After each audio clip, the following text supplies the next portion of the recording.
For regular videos on ancient cultures and forgotten civilizations, please subscribe. If you would like to support the channel and become part of our ancient history fan community, visit patreon.com/World of Antiquity. Hi, I'm an ancient history teacher, and I'm answering voicemails. Let's give one a listen. Hi, David. What is the evidence of women warriors in the past? Not just individual instances of this woman who may have fought, but women being brought into military units or having their own military units and serving careers as soldiers in various cultures. Thank you. And thank you for your question. The search for actual women soldiers from ancient history hasn't turned up a whole lot. The most commonly heard about female fighters from ancient sources would be queens who led armies. Women like Samsi of Kedar, Tuta of Illyria, Zenobia of Palmyra, Mawia of the Tanukh, the Ptolemy queens, Rodogune of Parthia, the Trung sisters and Lady Tru of Vietnam, to name a few. Most of them rode with their armies and were capable strategists, but didn't do much fighting themselves. There are a few exceptions, though. Artemisia I of Caria, who ruled over the city of Halicarnassus, stands out as an interesting example. She was a naval commander during the Second Greco-Persian War on the side of Persia. She led ships in the battles of Artemisium and Salamis in 480 BCE. Herodotus says that her ships were reputed the best in the whole fleet after the ships of Sidon. Alexander the Great had a half-sister by the name of Kenani. She's a rare example of a woman royal who personally engaged in fighting. The Greek writer Polyaenus says this about her. Kenani, the daughter of Philip, was famous for her military knowledge. She conducted armies and in the field charged at the head of them. In an engagement with the Illyrians, she with her own hand slew Caria, their queen, and with great slaughter defeated the Illyrian army. Amaninas was a queen of Kush in the 1st century BCE. In 24 BCE, she and her army defeated the Roman troops of Aelius Gallus, the prefect of Egypt, at Syene and Philae in Lower Nubia. The Romans describe her as being active in the fighting, fierce, and with one eye. We presume she had lost an eye in a previous battle. Maybe you've heard of Boudicca. She was queen of the Iceni in Britain, who led a rebellion against the Romans in 60 or 61 CE. She destroyed the Roman garrisons at Camulodunum, Londinium, and Verulamium. The Roman writer Cassius Dio describes her as tall and terrifying. If you want to hear more, I did a video covering her, so I'll leave a link for you if you want to check it out. Now, in ancient sources, there has been occasional mention of women who were not rulers that engaged in fighting, usually in response to a crisis or other unusual circumstance. For example, there's a story about Telesilla, the famous poet from Argos, who with a group of women, slaves, and young people defended the city of Argos successfully against Cleomenes, the king of Sparta, in the 5th century BCE, after he had killed all the male soldiers. The only problem is, we don't know if the story's true. Telesilla was a real person and a poet, but the earliest account about her defense of the city comes from the writer Pausanias, who lived centuries after the fact. What about Spartan women? Weren't they trained to be soldiers? No, not really. They did go through a physical regimen which was designed to make them athletic and strong so that they would bear physically fit babies, but unlike men, they did not train for combat.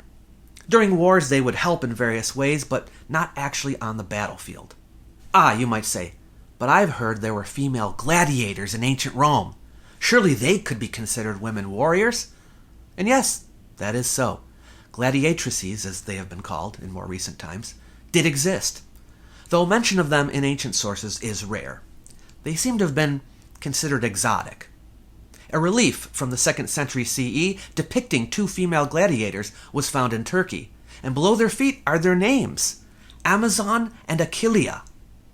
A bronze statue from around the 1st century shows a female Thrax gladiator holding a raised sika in triumph. We can see that female gladiators, just like the men, fought topless in only a loincloth, minimal armor protecting the shins and arms, and a helmet. If we put together a list of women warriors from mythology, it would be very substantial. There are a ton of them. But we would find that a large portion of them would be goddesses. And when it comes to the question of real-life female warriors, we clearly can't include them. Now, you might wonder why there are so many goddess warriors. Doesn't that indicate a belief that women could be fighters in real life? Not necessarily. Deities, by design, are supposed to be larger than life, better than human. They are super beings, so they are deliberately exaggerated. They're not run-of-the-mill, so the representation of goddesses as warriors doesn't necessarily mean that women had those kinds of professions in real life. There are other significant women warriors in myth, not goddesses, but semi-divine characters, such as the Amazons from Greek myth and the Valkyries from Viking myth. Were they real? No, these figures cannot be considered historical. But might these mythical women warriors be based on actual, true-to-life women warriors? Possibly. The best evidence we have for women warriors comes from archaeology. A discovery was made recently at the site of an ancient cemetery in the Ukraine dating to the 4th century BCE. In one of the barrows, 4 women of different ages were buried. 2 young women in their late 20s, a teenage girl of 12 to 13 years old, and a woman of 45 to 50 years old. The Institute of Archaeology at the Russian Academy of Sciences identified the women as Scythian nomads. The tombs had been mostly robbed, but 2 of the women's skeletons were untouched. They were laid on wooden beds that were covered by grass. One of them belonged to a young woman who is said to have been buried in the position of riding a horse. She had an arrowhead buried in her leg, and her bone and muscle structure indicated that she did, in fact, ride horses.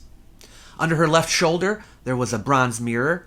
To her left, there were 2 spears, and on her left hand, there was a bracelet made of glass beads.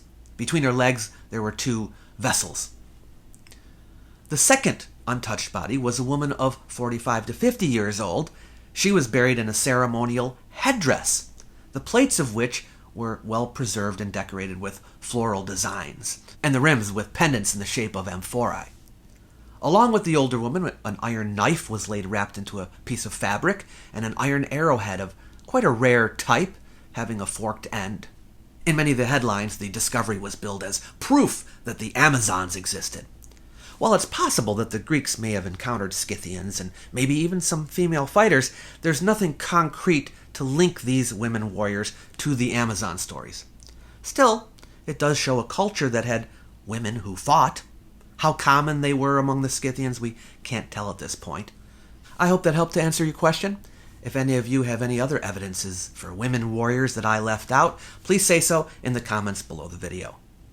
If anyone else would like to leave me a question on my voicemail, you can do so at speakpipe.com/David Miano. I can't guarantee that I'm going to answer every single voicemail. It all depends on how many I get and what you ask me about. If it's a question about prehistoric times or medieval times, I am less likely to answer it. Ancient history questions are the best. And also, how interesting I think the general audience will find it. That's important too. Thank you for watching, and we'll see you next time.